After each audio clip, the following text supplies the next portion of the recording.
জিন্দাবাদ জিন্দাবাদ মহানগর বিএনপি জিন্দাবাদ জিন্দাবাদ সাধারণ বিএনপি জিন্দাবাদ জিন্দাবাদ গেলে গেলে তালে তালে এই রায়টা আগেই হয়েছিল, নতুন করে রায় পেলাম আবার। শপথ তো কোনো ইয়াই নাই, বাধাই নাই। আমাদের শাক ইঞ্জিনিয়ার শাক আসবে, শপথ নিবে না আমরা দুজনে পথে চাবো, ওনার উপরে নির্ভরশীল আমরা এখন।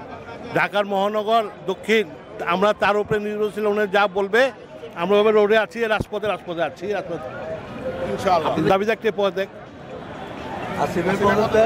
আশিকের পদত্যাগ আর হইল মাহফুজের পদত্যাগ। এই দুইজন তো আমাদের 8 দিন এই দেশ অচল করে রেখেছে, এইটার জবাব আগে দিতে হবে। কেন রেখেছে 8 দিন? এটা তো রায়টা আগে হয়েছিল আমাদের, নতুন করে রায় পেলাম। আশা করি আমাদের ইঞ্জিনিয়ার শাক মেয়র হবে। আমরা ঢাকাবাসী তার প্রতি আমরা অনেক খুশি, তাকে ধন্যবাদ জানাই, আল্লাহ অভিনন্দন জানাই। 33 ওয়ার্ড পক্ষে থেকে, 34 ওয়ার্ড পক্ষে থেকে, বংশালের পক্ষে থেকে জানাই যে আমরা সুস্থভাবে একটা রায় পেয়েছি। 8 দিন পর সফলতা হয়েছি, এই সফলতা আমরা কামনা করলাম।